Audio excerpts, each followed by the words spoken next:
from Ukraine. And today we are talking to Dennis and Natalia and Sophia, who all escaped from Mariupol. And we're going to allow them to share their stories and also allow you to help them directly if you're inspired by just trying to help them directly in any way that they need help. And I wanted to do this show as just a way to give voice to the people who've suffered a lot and seen a lot from the war so far in Mariupol, and very brave of them to come on and share their stories so that everyone understands what's going on and how you can help. So what I'd like to do right now is start with Sophia. Sophia, her friend Valeria was supposed to join us today, but she couldn't because there's a problem with electricity in the area she's at right now. But she did share with us some videos from Mariupol, and I wanted to let Sophia talk about her experience and speak to Valeria's videos. So Sophia, what were you doing before February 24th? Tell me about your life before everything changed. Okay, so what's about my life? I'm just a simple student studying at Kyiv Mohyla Academy, one of the best universities in Ukraine. So I was like living my best life, studying in the university of my dreams. And then I was forced to go abroad just to be safe. Actually, I was not experiencing the blockade of Mariupol, but my parents were. So they were sitting in the underground parking for a whole month, just melting the snow and saving the food, relieving themselves in front of everyone, because there were no another options. So yeah, but also my grandparents and my cousin is still in Mariupol. So yeah, I think that the important thing about Mariupol is the fact is that going outside was a permanent danger. Mariupol was shelled with a large number of prohibited weapons, and now it's like a common thing, a known thing. There were phosphorus bombs, vacuum bombs, cluster mines, aviation, and all of this were dropped on civilians, not on the soldiers. The effect of each of these weapons is a specific type of torture. So, for example, if one Solntsepek, it's the name of the weapon, if it hits a 9-story house, the fire will not stop until everything is completely burned.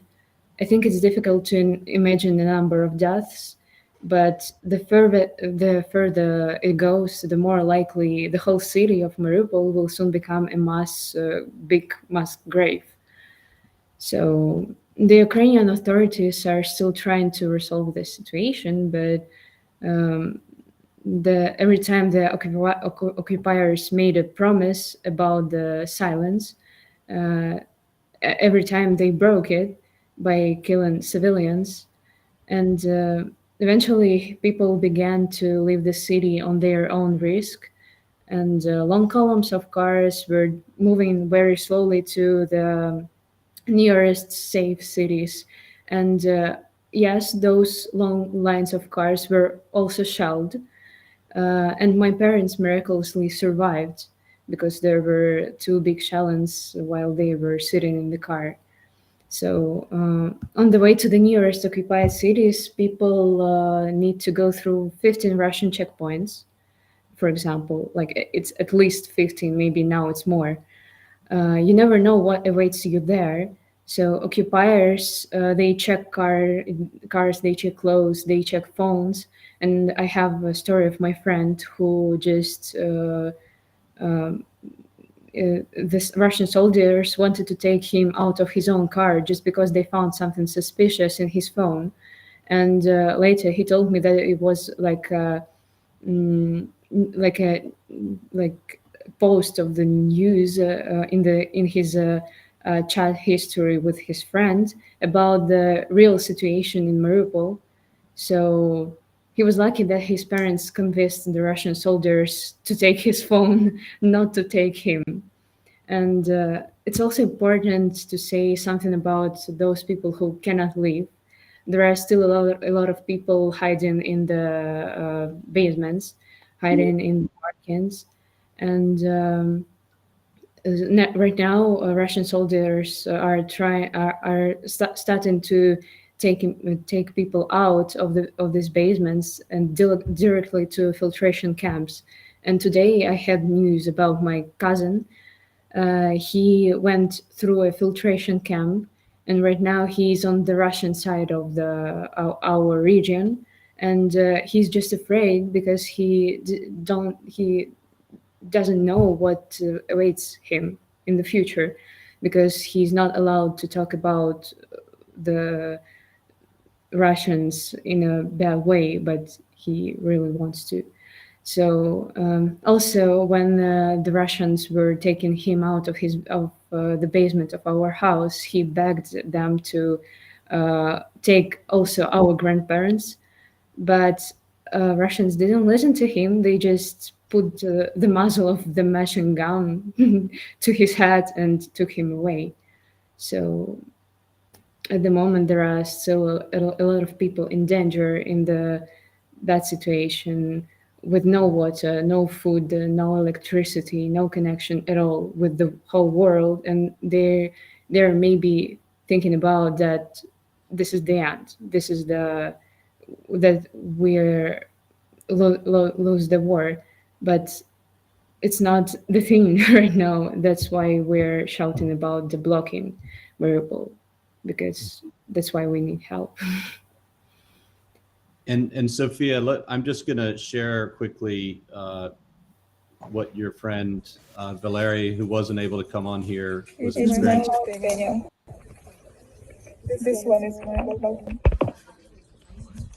We were sleeping there, but everything is okay. My family is okay, don't worry.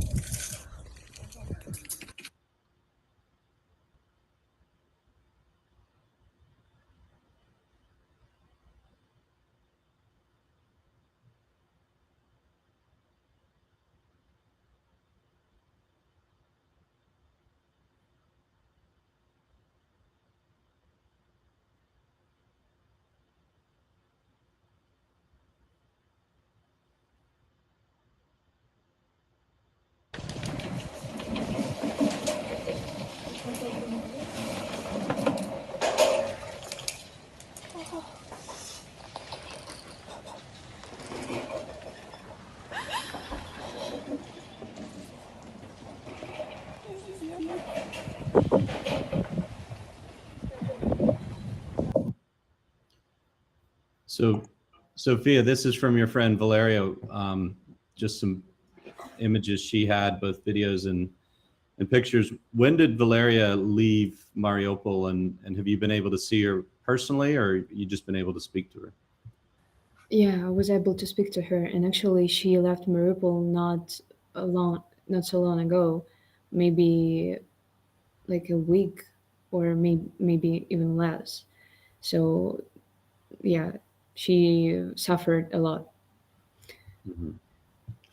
And you said your cousin is your grandparents are still in Mariupol, and your cousin is, or your cousin left. He Yeah. was forcibly moved to Russia against his will, right? Yeah, he was moved to Russia against his will, or actually not to Russia, but to the Russian part of Donetsk region. He's now in Makiivka. So yeah, there are our friends, and it's kind of peaceful there, but still he's not allowed to like go outside and walk around the city because it's still dangerous. Yeah, and also the soldiers took his passports, took all the things that were that he was connected with to Ukraine. So yeah. Okay. And did your parents escape from Mariupol yet, or are they still?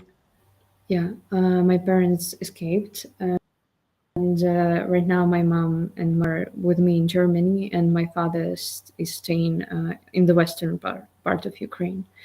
So they had a narrow escape actually, because as I said before, this long line of cars going towards the safe city was shelled a couple of times. So yeah. And your father stayed behind because he's a military age, or between 16 and 60, I guess. Yeah, he's moreover a doctor. So yeah, he's the person who wanted to stay actually in Ukraine because he thinks that it's his obligatory to be with the country. And was your father also a doctor inside Mariupol before he left? Was he, Yeah. he working in the hospital, or? Yeah, he's actually a psychiatrist, and my mom also is a doctor. He's working in general medicine sphere, and right now there is nothing left of the hospitals they were working in. So yeah, they don't have a job. No, we're trying to find some opportunities here in Germany, but still the language problem is can be seen. Yeah.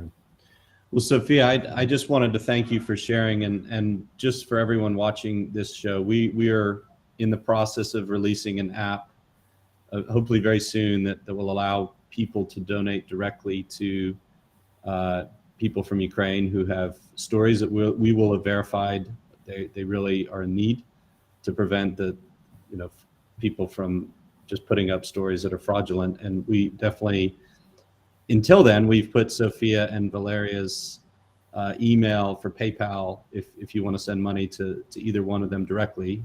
That's right below the show in Facebook or YouTube or wherever you're watching this. If you can't find it, reach out to us. We'll get it to you, because they're in real need. They've lost everything, and trying to rebuild their lives inside and outside of Ukraine. And Valeria wasn't able to join, and we thank her for showing what she saw there through those photos and videos. And just that's one of the things we really want to just highlight, is the human aspect here, and how you can just contribute directly to Sophia or Valeria or Dennis and Natalia, who we're going to bring in here. So Sophia, is there anything else that you'd like to share or add? I mean, you left Mariupol at what age? I guess you started studying in Kyiv a couple years ago, or? Yeah, I left Mariupol at 17 and now I'm 19, but still I visited Mariupol sometime, and I like that city so much. Also, I wanted to share actually a part of Valeria's story, because I think it's really important.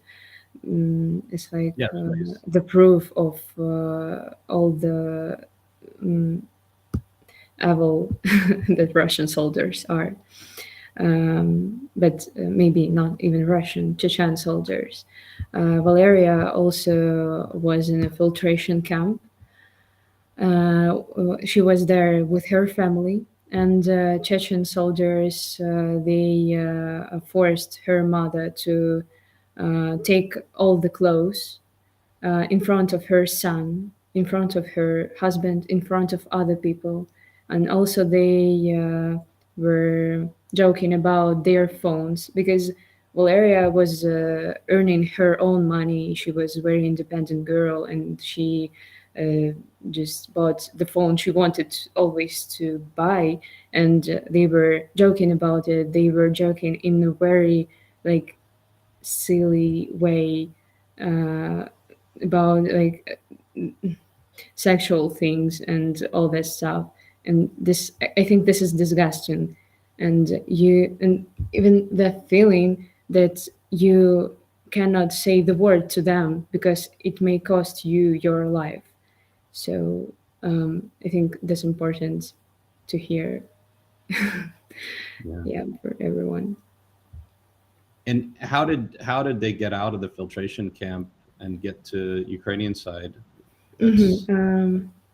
Still in this city that Valeria was in, there were a couple of Ukrainian drivers. She was really lucky to escape the Russian part of our region, and the kind driver just took them out of the city to Zaporozhye, or yeah, I think Zaporozhye.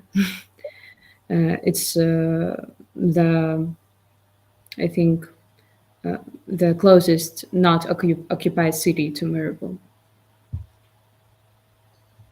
All right. Well, Sophia, thank you for sharing that, and I'm glad that your friend Valeria is safe right now, and I hope that also her email, and if you want to support her directly, is also in this chat, and that's what we built our app to allow people to support directly financially or however they can.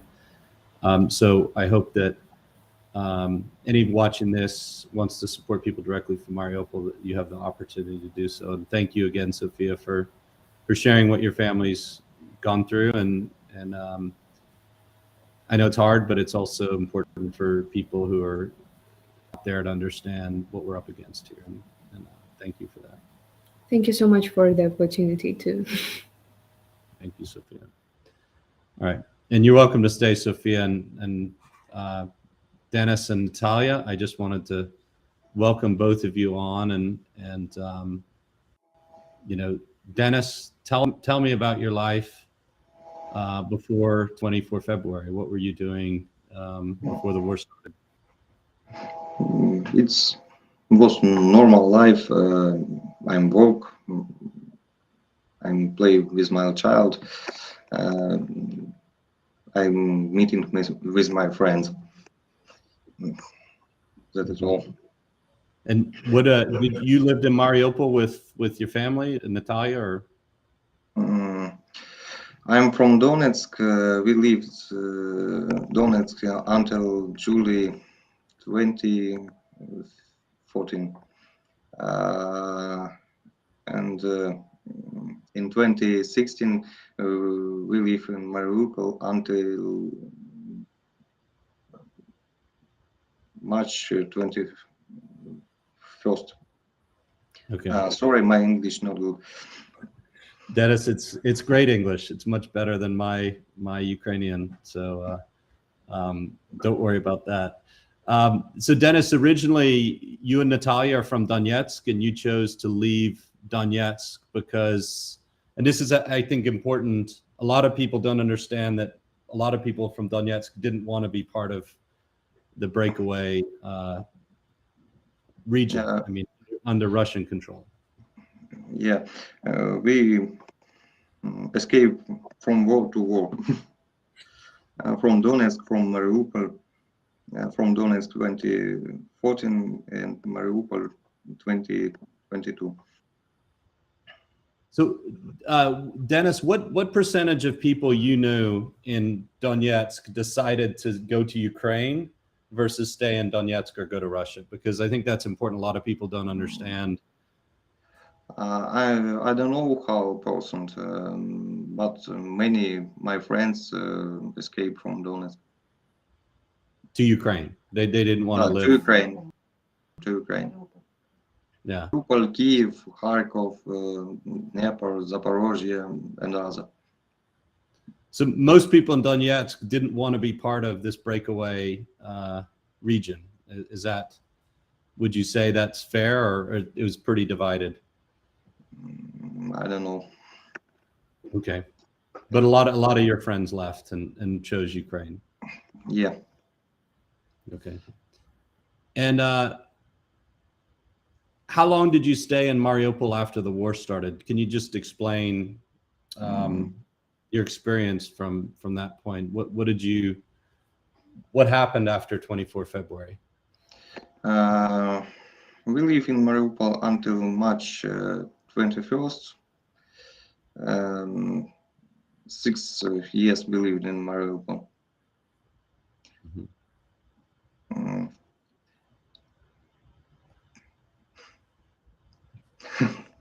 No, that's fine. That's fine.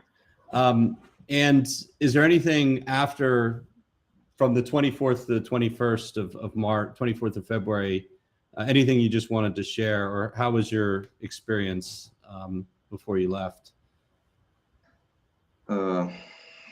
Experience with gas and heating and water. What happened?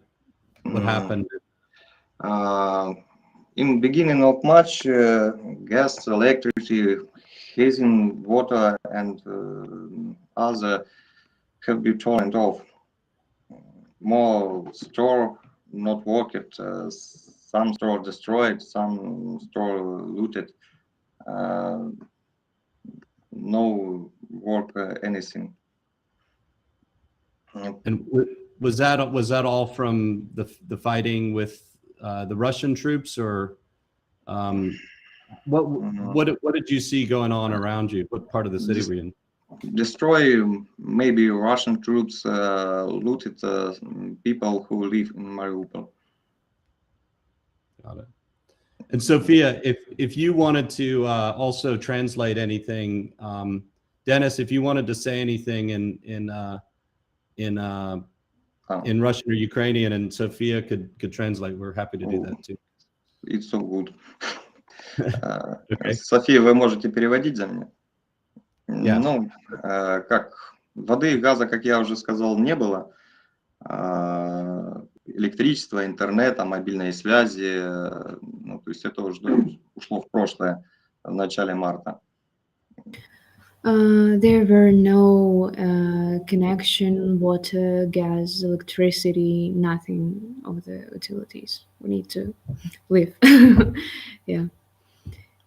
В принципе, как бы люди доставали еду там путем обмена, у кого что осталось, меняли все там, сигареты на еду, сигареты на воду, или и наоборот. Денег не было, меняли просто. Да, деньги не имели вообще никакой ценности. Translate, please. Sophia. I think she froze there. Sophia? Froze. The money, no costs. We change food on cigarette and food, water on food, with cigarettes and other. Sophia, we just lost you, but he was asking you to translate. There was a barter. It sounds like a trading economy. Yeah, that was it. Yeah. And what did you see from the fighting? The Azov battalion is there. The Marines are there. What did you see? Did you see the Ukrainian soldiers in your area, or what did you observe? Ну, сначала было много военных украинской армии. Ну, где-то там недели две это была Украина, потом вокруг стали ДНР, и ну, российские войска я видел редко. Это в основном как посты были войска ДНР. София? I think she might have pressed it again. Hold on. I seen not many troops of Russian soldier. Was soldier of Donetsk Republic.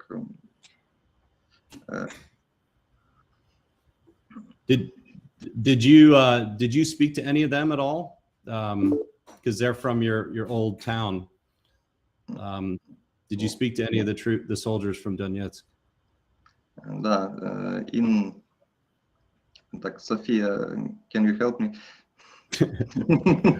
Yeah, I can. Sorry, I have troubles with connection sometimes.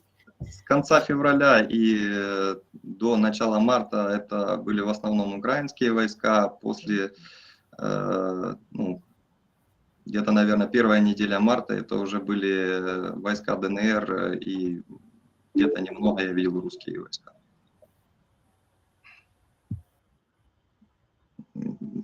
Перевести можешь? София, ты меня слышала? Can you hear me? Да, повторите, пожалуйста, если можно.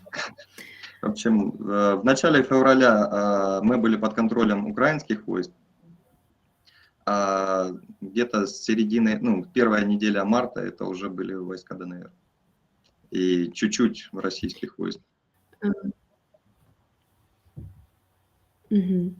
Okay, he says that in the beginning of February there were still a lot of Ukrainian soldiers, but in the middle of March, DNR, it's like Donetsk Independent Republic, this thing, yeah, it was already inside the city in the middle of March. Okay. And did he speak to any of the soldiers from Donetsk, which is where he's from before, or did he not speak to any of them? Ну, они постоянно проверяли документы, осматривали, есть ли у тебя наколки, синяки от приклада, что там, ну, раздевали, осматривали. Мужчин, да. Russian soldiers were checking the marks of using weapons, like different bruises on the fingers and that stuff, just to know whether you're a soldier or not. And they're also checking for tattoos, also for men. And tattoos. Tattoos. Татуировки, да. Да. And tattoo checked too.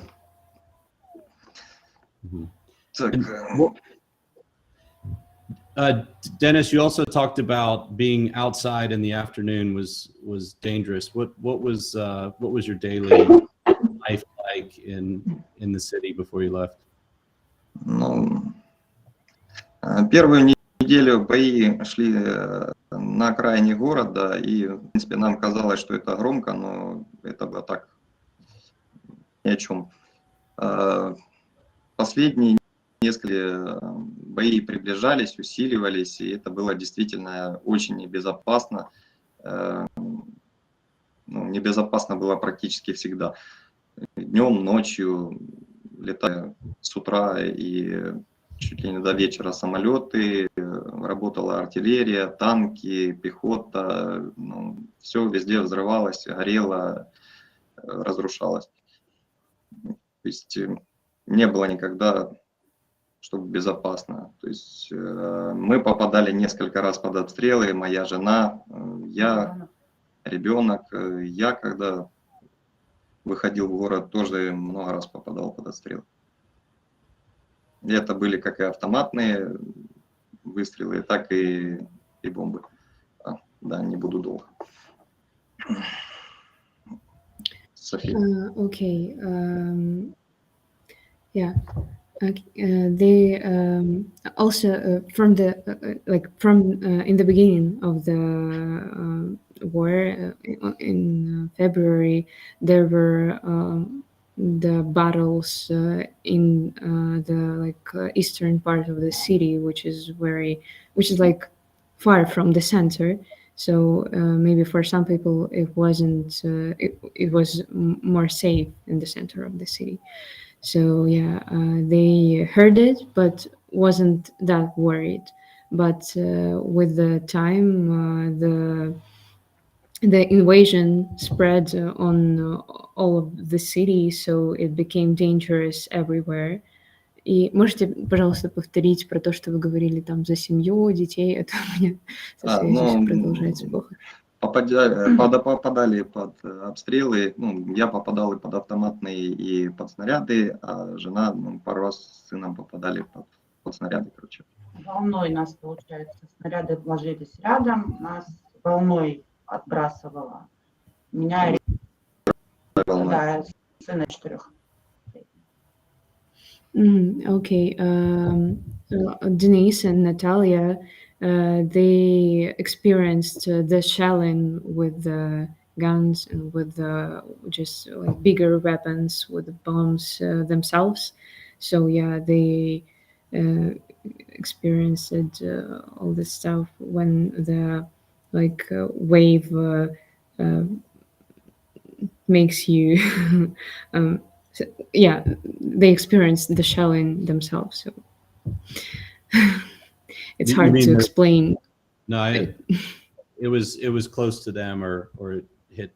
They could experience. Yeah, it was close to them, so they could be hurt, but thanks God.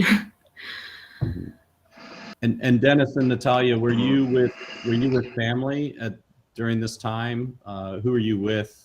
Where were you staying? Were you in the basement, or what were you doing? Мы, первую неделю мы жили еще в квартире в коридоре. Там 2 дня в ванной. Да, и потом, когда поняли, что это уже ненадежное укрытие, спустились в подвал. 11 дней мы прожили. Да.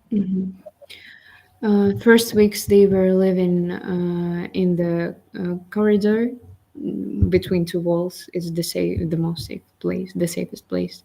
And 2 days after, they were living in bathroom because also there are no windows.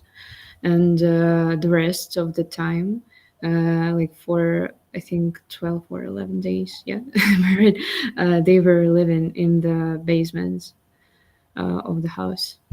Yeah. And Dennis, what was your decision to leave the city? When did you decide?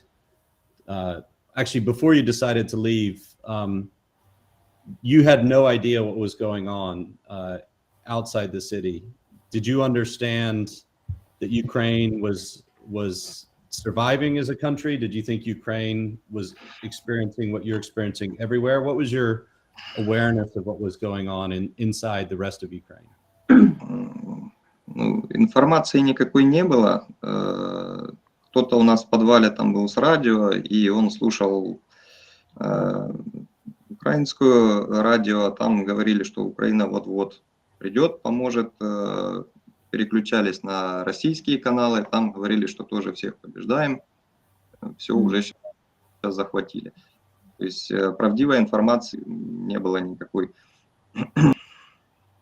То есть связи по телефону не было, связь была только рядом с офисом Киевстар в центре города. И то она была не всегда. Okay, there was no information about the situation in the country at all, but still the neighbor of Denise and Natalia in the basement, he had a radio. So on the Ukrainian channels, they said that the Ukrainian will come and help Mariupol in a while. And on the Russian channels, they say that Russians just are winning the war and just trying to get the whole city. So there was no truthful information about the situation, like a real, maybe more realistic vision of it. So yeah, and also there were no connection, no internet.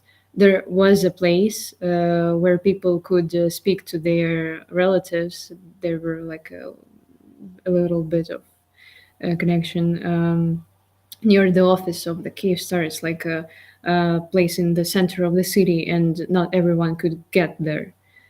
Yeah. So when did you? Why did you decide to leave, and when? And just tell me how that went, getting out of the city. Не совсем понял вопрос. Когда и почему вы решили покинуть город? То есть, и как это происходило? Ну как, почему? Ну, Мы не могли покинуть город. Причин не было.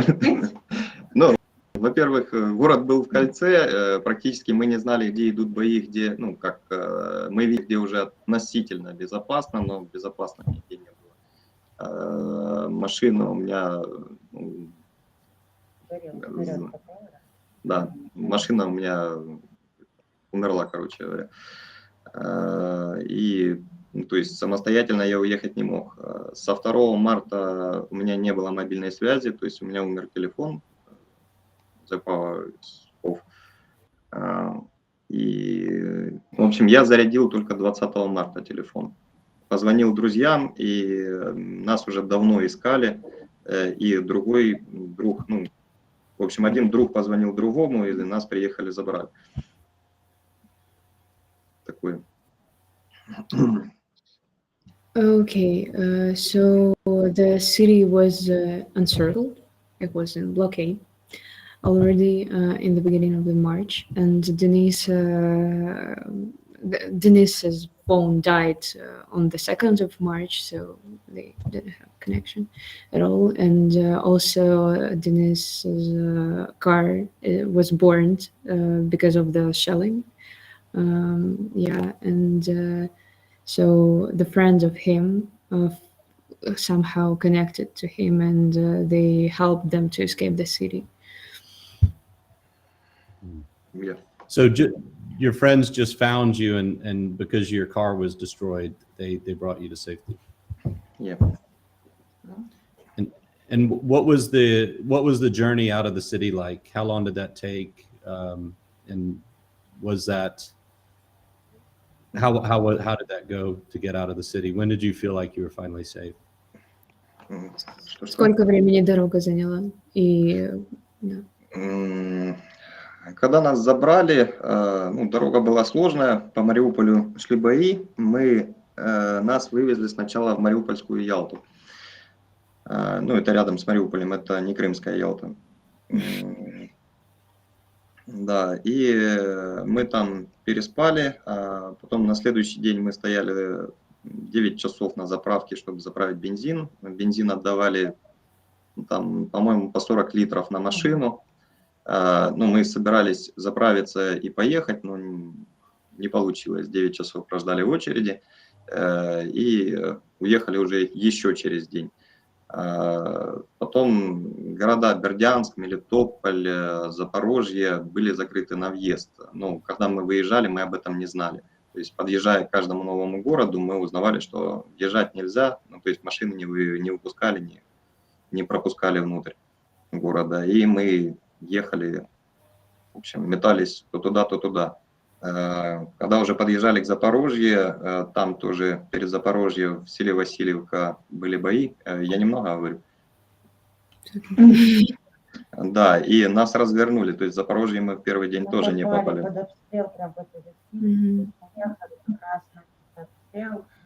Танки горели, деревья поваленные. Ну, в общем, тут дым, сплошной дым. Мы в огонь попали. Поэтому мы развернулись и вернулись в Токмак, это Запорожская область. Нас волонтеры приютили в детском садике. Мы там переночевали. Вот. У нас 2 семьи, плюс еще 3 кота у нас. В общем, и ребенок. Мы там переночевали.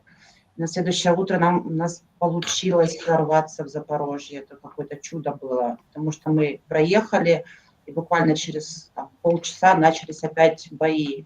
Люди, которые стояли за нами в очереди, они уже не проехали в этот день. То есть нам повезло. So the road was hard because firstly, Denise and Natalia went to Yalta. It's the little town near Mariupol. Yeah, they spent the night there, and then there was like a 9-hour queue to like go out of the city, and also there was no petrol at all. There was like a 40 liters on the to the car, but it's still not that much. And also when Denis and Natalia was traveling to like more safer cities, a lot of them were closed, so no one could get out or go in the city. Yeah, the situation was hard. Also, they survived the shelling in Vasilievka in Zaporozhye region, and they went back to Tokmak. It's closer to Mariupol, and then they escaped from there. So they were like torn in between two cities and trying to decide whether it's safer to go. Because the situation was hard because occupiers were trying to go further into the region, like to the west. Yeah. Yeah. And Dennis and Natalia, where are you now, and how are you surviving? I mean, you got out of the dangerous area. Where did you go, and how are you rebuilding your life or surviving right now? Как будем начинать новую жизнь, там типа такое, там где мы сейчас находимся и так далее, я так понимаю. Ну нам не второй новую жизнь. Да, мы начинаем уже второй раз новую жизнь после Донецка, теперь после Мариуполя. Сейчас мы находимся во Львове. Мы пока не думаем про... Больших планов пока не строим, степ-бай-степ, так сказать. Сейчас у нас главное реабилитировать нашего ребенка, который, пострадал во время войны, то есть психологически. Вот, для нас это главная задача. А дальше... Да, то есть он боится выходить сейчас на улицу. Да, и только этим мы занимаемся. Да. Okay, so they positively say that they are used to like beginning a new life because they moved a couple of times from Donetsk to Mariupol, and then now they are in Lviv. But now their main aim is to heal their child because he has like a mental problem. He's afraid, or she, I'm not sure, afraid of going outside because of the stuff they experienced. Yeah. So how old is your child, Dennis? Сколько лет? 4 года. 4 years. Old. And so that's obviously your primary concern right now is helping your child recover. How are you doing? Do you have a job, or where are you staying in Lviv? How can we help you? Or how can people watching this help you? Сейчас, and now I don't have any job. What did you do in Mariupol? You and Natalia, what was your job before? Разработчик IT. IT developer was Natalia, and now too. You're both IT developers, right? Да, yeah. I don't think it'd be hard to find you a job. We'll certainly try and help you with that. There's people watching, I'm sure, who need developers. So я не был IT-девелопером, я работал представителем тоже, оператора мобильной связи одного из в Украине крупнейшего, Vodafone. Сейчас не работаю. Denise was working as in Vodafone as the part of the staff. Yeah. Okay, as a staff member in Vodafone. Yeah. Okay. Yeah. And did you do technical work or just customer support, or? No, I'm staff on In the store? In sales. Maybe marketing, yeah, and he represented the company. Yeah. And Natalia? Natalia. Нет, Natalia is IT developer. Okay, IT developer. Okay, all right. And okay, well, I just wanted to see how anyone can help you who's watching and wants to help. We have your PayPal email here, and if anyone's watching this and you just want to support Dennis and Natalia, they're rebuilding their lives. I'd love to see you just donate directly to them. So that's what we're doing. So just to bring this conversation around to the broader issue of evacuating, I wanted to talk to Jasmine. Jasmine is from the United States, but has worked in this field for a while in Afghanistan and other places. So I'll let Jasmine introduce herself and her background and how her organization can help and how they're trying to help Ukraine in this horrible impact that the war is having on people like Dennis and Natalia and Sophia and her friends and family. So Jasmine, thanks for joining, and please tell us about your background and what your organization is trying to doing to try to help, and it's great to have you here.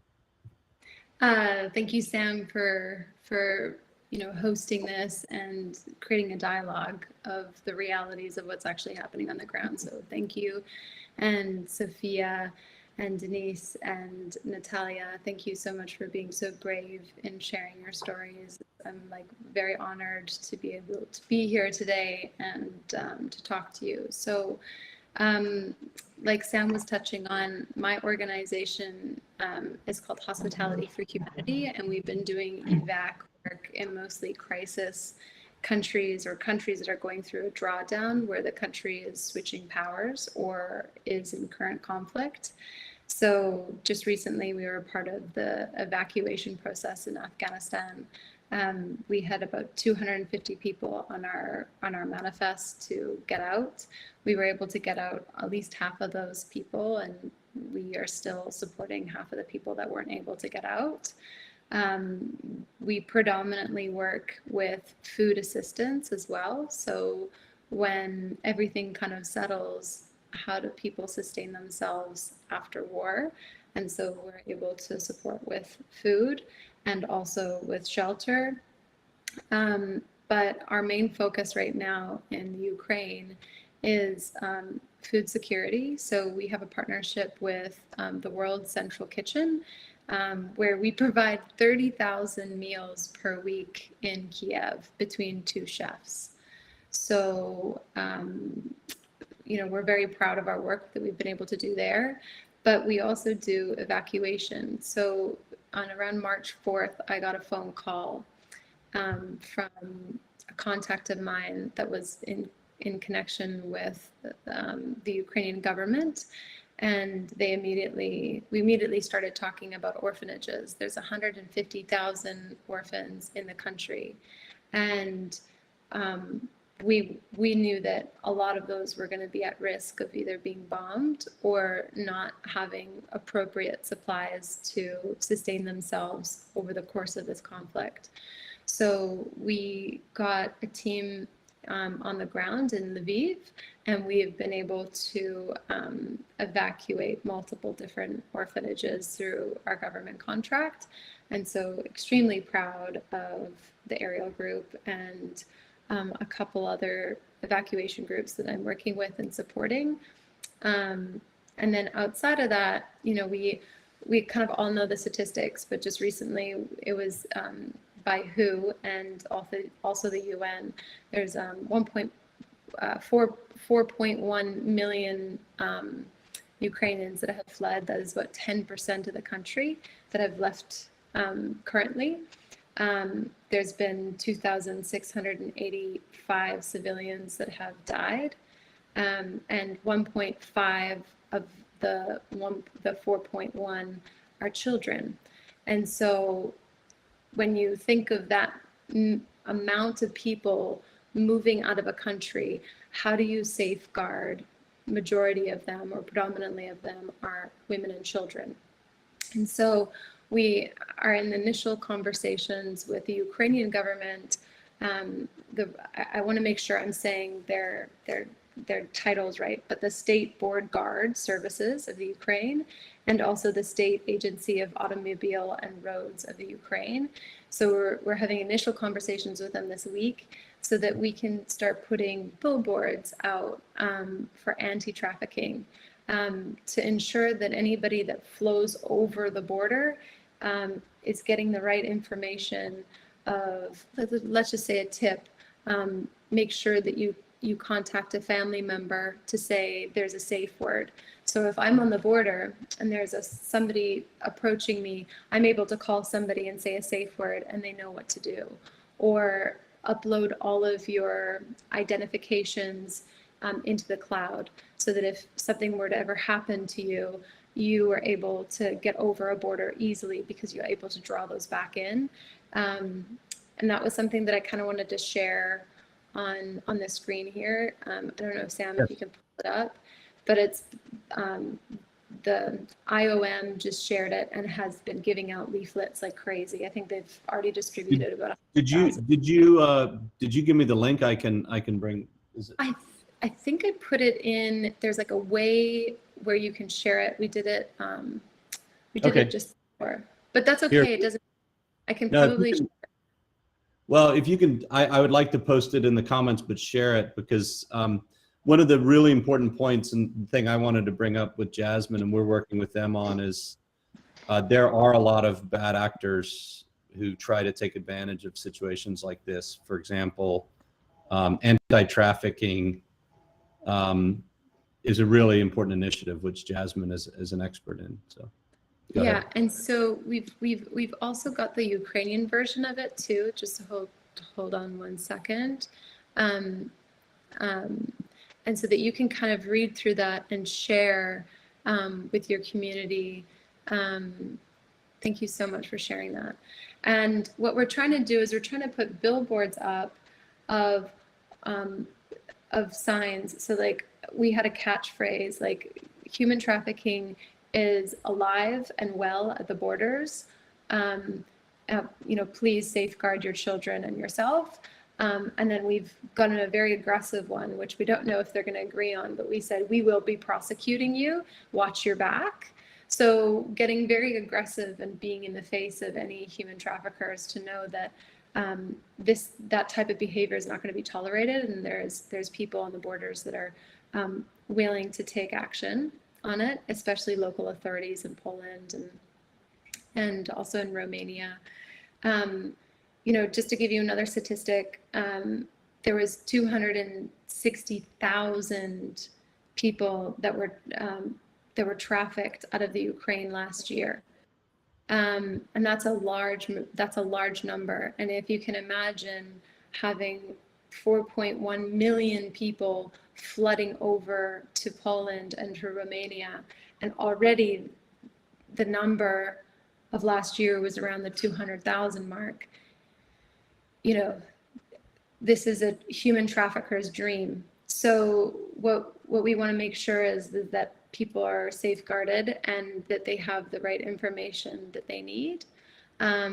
Additionally, we are in the very beginning stages as well, is creating a pop-up care village. What that means is that when you're at the border of Poland or you're in a bordering country, there is a location where you can sleep safely. You can get connected to resources with a case manager, and just kind of like Sophia said, she had to register to go over to Germany. You would have a case manager that would really handhold you, especially if you're let's say 86-year-old woman. How you navigate yourself through a border without speaking the language is probably very, very challenging. So we want to create micro and larger pop-up care villages with the support of the European Commission and IOM and the Ukrainian government, so that we can help reduce the amount of human trafficking at the border. Mm-hmm. Yeah, and Jasmine, I think you bring up a great point, because we started developing our app for trying to help people, match people with people who want to help with people who need help.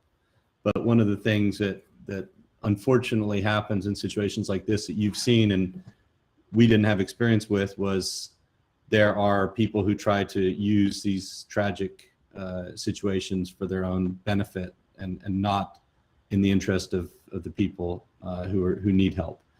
And one of the things I want to work with your organization on as we gather people who need help, like Dennis and Sophia's friends and everyone leaving Mariupol, is a trusted place where we really vet for the people who want to help. Every case is a legitimate case that these people need help.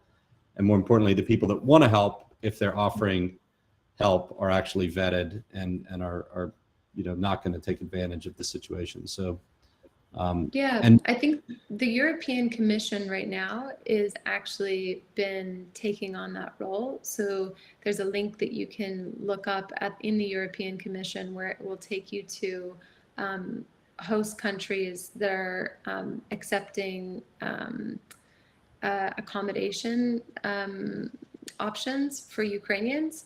So I don't know if that's something that you guys are aware of, but they're heavily involved in that right now.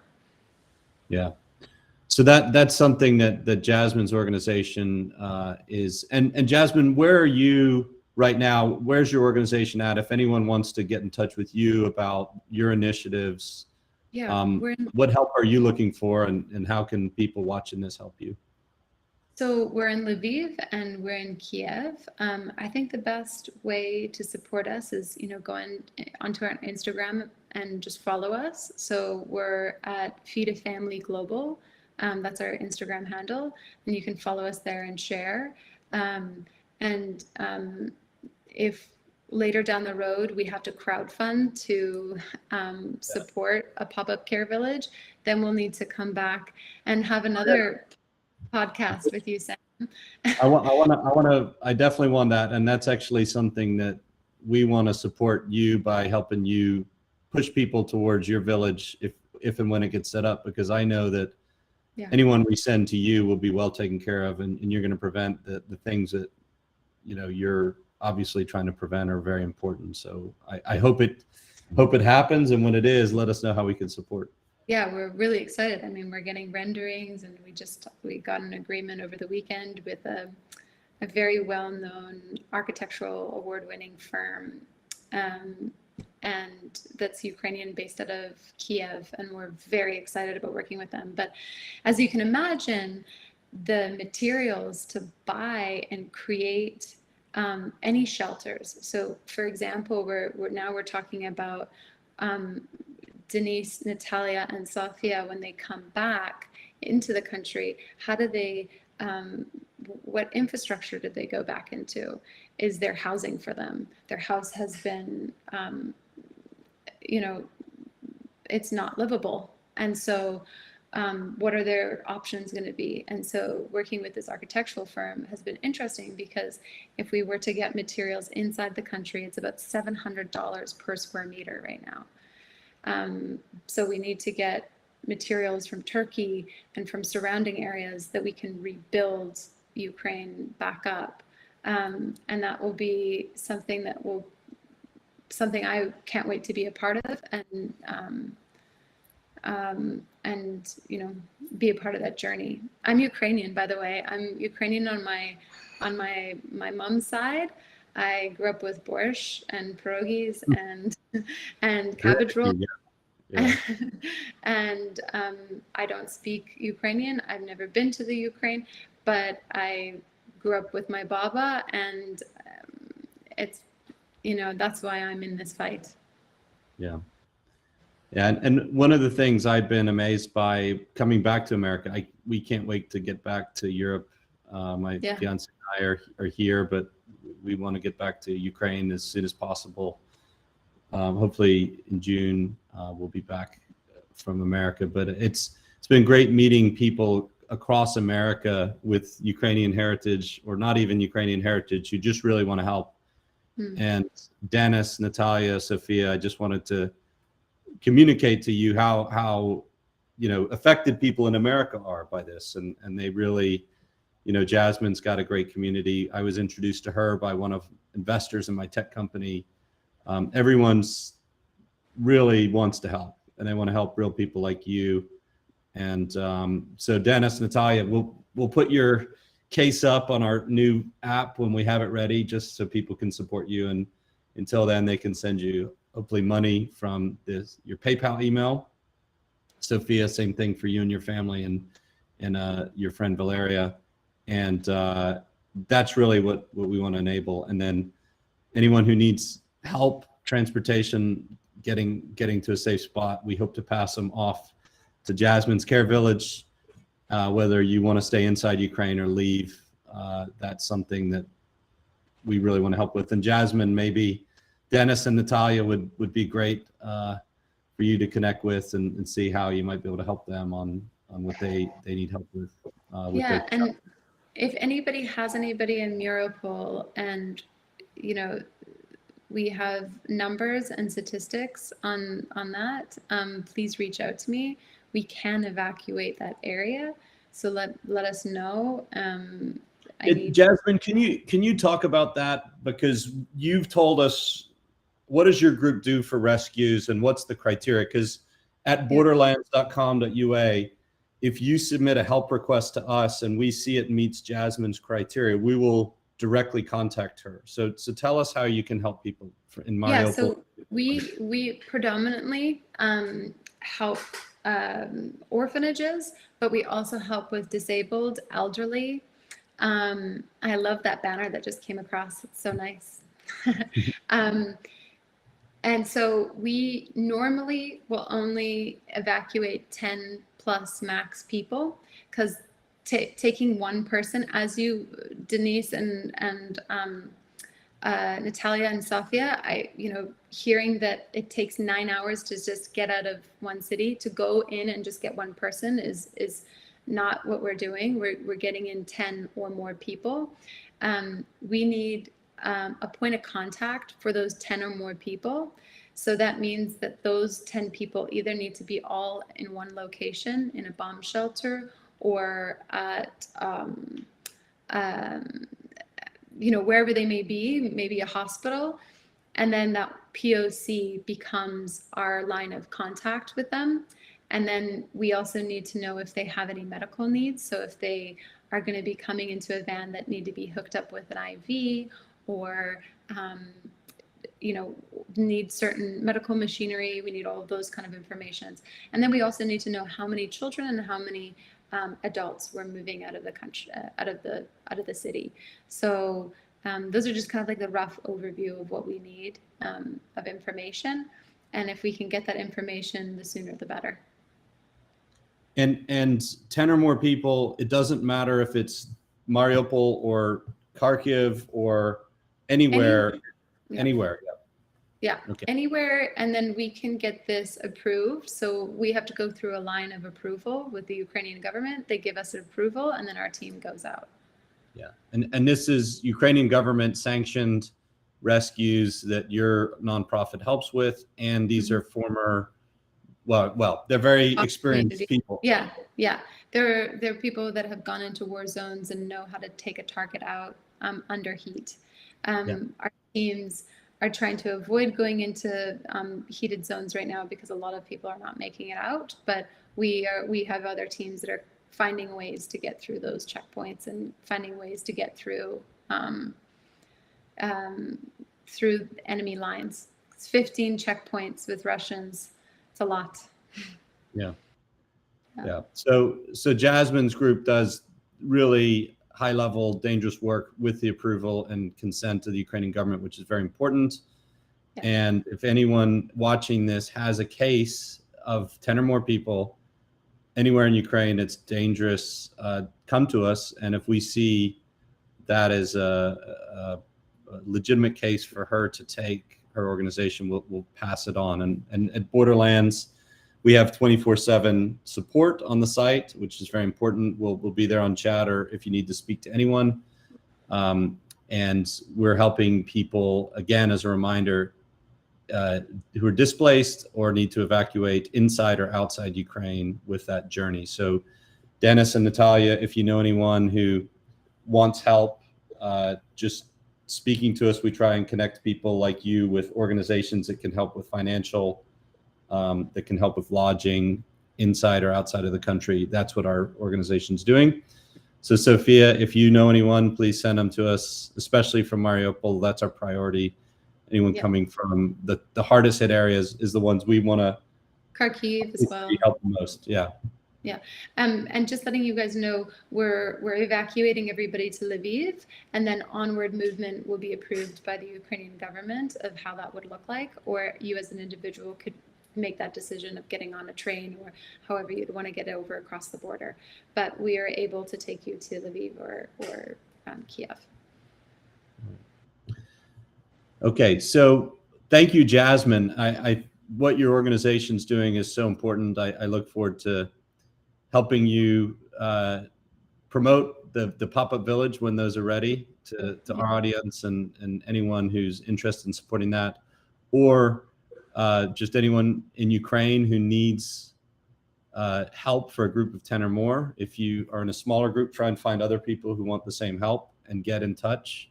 Let borderlands.com.ua let us know. We'll just come to our site and tell us, and we'll try and organize that connection with Jasmine. And finally, just Dennis, Natalia, I just wanted to ask you if you have anything else you'd like to share or any thoughts. It's great to meet both of you. I hope to meet you in person one of these days in Lviv or Mariupol one day. We'll all be back there. But anything you'd like to add, Dennis? Я правильно понял, хотят с нами встретиться или во Львове, или в Мариуполе, когда будет мирное время? О, Мариуполь. Правильно. Мы за Мариуполь. Хотите ли что-нибудь еще добавить из своей истории или вообще? Уже максимум уже все рассказано. Не знаю, все будет хорошо, ну, честно. Все заканчивается, это закончится. Да, любые войны заканчиваются. Да, главное, что мы живы, здоровы, и я очень надеюсь, что больше никто не пострадает никогда и нигде, тем более в нашей родной Украине. Вот. Так, жизнь продолжается, все нормально. So yeah, they've said that they've marked all the main points, and so they're very positive about the war, and they think that it will end soon, and we will meet all together in Ukraine. And Mariupol, right? Yeah, and Mariupol in particular. Rebuild Mariupol. And Dennis, one of our goals after the war, Dennis, when you are back, is to be able to let you post your case and see if people want to help you rebuild. And we hope that we can help you get a new car or whatever. You know, just post what you went through and you know, let people help you. That's our goal, our vision. We want to do with this, because I know there's so many people around the world who want to help. So we'll put your case up there. And until then, we'd like to help you with finding a job or whatever your needs are. We'll just post that when you're ready. If war is finished, I'm come in Europe and work truck driver. Wait, you want to work in Europe as a truck driver now or after the war's finished? I don't work truck driver. I have права. Как права будут? Driver license. I have a driver license for truck driver, but not drive truck. Okay. All right. Well, we'll. Actually, what kind of class? What kind of you have a like? What kind of class do you have for driving? Can you drive larger trucks? Можете большие водить там? В школе учился, но так не ездил. Война началась, он должен был уже ехать, началась война. Нет. I'm studying, but no practice in a drive. So you've studied but not practiced yet. Yeah. Okay, but you have a license. You have a license, right? Yeah. Okay. Practice with Jasmine's truck. So. Yeah, we have lots of big trucks. We're actually looking for Class C, what in America we'd call, but trucks that you can drive semi-trucks and so on. So maybe contact me and we could. Dennis, we might have found you a job. Thanks. All right. That's great. And Natalia, you still have your IT job? У тебя есть работа айтишника? Yes, I still work. Good.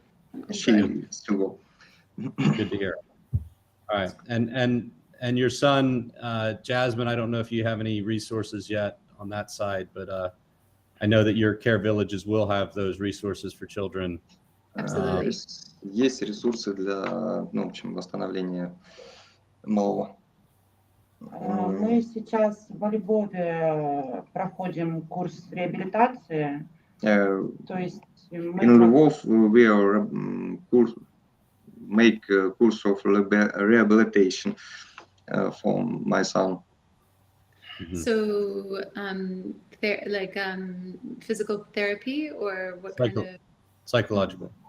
therapy? Okay. PTSD, I think, or he's scared to go outside. Okay, we can. Психотерапия положит может на неделю. Да, мы в понедельник ложимся в больницу, я с ребенком, на осмотр будет диагностировать психолог, психиатр, ну, в общем, вот это неврологический диспансер. Вот с понедельника я буду лежать в больнице с ребенком. On Monday, the child is going to hospital actually to deal with this problem. Okay. And is it post-traumatic stress or is it a pre-existing? I think No, it's from Mariupol. Yeah.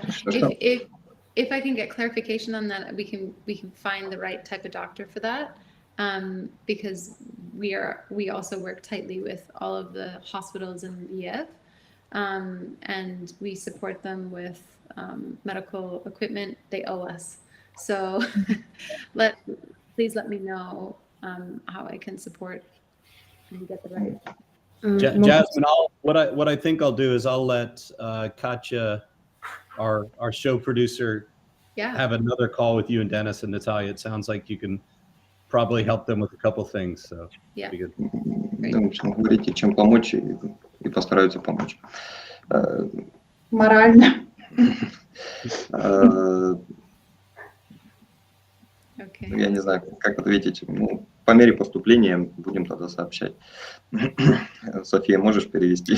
Они вам сказали, что еще могут помочь, если что, с какими-то медикаментами, потому что... Ну, мы не знаем, какие там могут быть медикаменты. Может быть, это просто какая-нибудь там физическая терапия или там просто разговоры с психиатром. Мы не знаем. So Dennis and Natalia are open to communicate with you.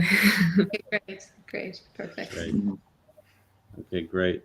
Well, Sophia, anything on your side? I know you're in Germany, but you're obviously still concerned about family back in Mariupol, and you have friends who've left. Anything you'd like to add before we go? I think I just want to wish everyone to be safe and to just take care of themselves and their family firstly. Yeah, and everything will be okay. And Sophia, what are you doing with yourself? Are you continuing to study, or are you working, or what help do you need?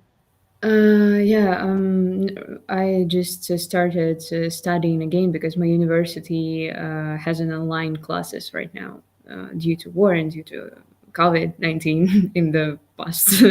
So yeah, it's okay. It's all okay with my university, and now I'm trying to get a job. Yeah, here. So I'm working on it. Do you like to work remote, or do you have any jobs you'd like to do that we could tell people about? I'm sure people might hire. You seem pretty smart, great English, and what do you want to do? Yeah, I want to work remote, maybe something with a translation. I can help people to communicate with each other, like translating from Ukrainian to English, from Russian to English, and back. Well, actually, you should probably talk to Katya. We might need some help on some of our stuff, transcripts actually for our shows. So we should talk. But I'm sure someone else might reach out to you too. But. Okay, thank you. I'll talk to her. Okay. All right, Jasmine. I'll let you have the last word, and we'll say goodbye to everyone. Well, I'd just like to thank everybody, and thank you, Sam, for creating this space that we can all speak and talk about our experiences. If it wasn't for you, we wouldn't be here. So thank you. And I wish Sophia and Natalia and Denise a very prosperous next 6 months of your life. And I hope that whatever challenges you come across, that you know that you have a community with Sam and an extension with me. So however we can help. So thank you. Thank you too. Thanks, Dennis, Natalia, Sophia. Thank you, Jasmine, and thank you, everyone. Again, please donate directly to Sofia and Valeria and Dennis, and on their PayPals. That's the priority. But also the app that we're building, we have the 24/7 team that's all Ukrainians working to help other Ukrainians in need. If you want to support that also, you can donate to the Borderlands Foundation, so we can keep developing the technology to get the stories of people like Dennis and Sophia and Valeria out there, and Natalia, sorry, Dennis and Natalia, Sophia and Valeria out there, so that you can just help them directly. That's our goal. And as we build this community of aid organizations that are trying to help inside Ukraine,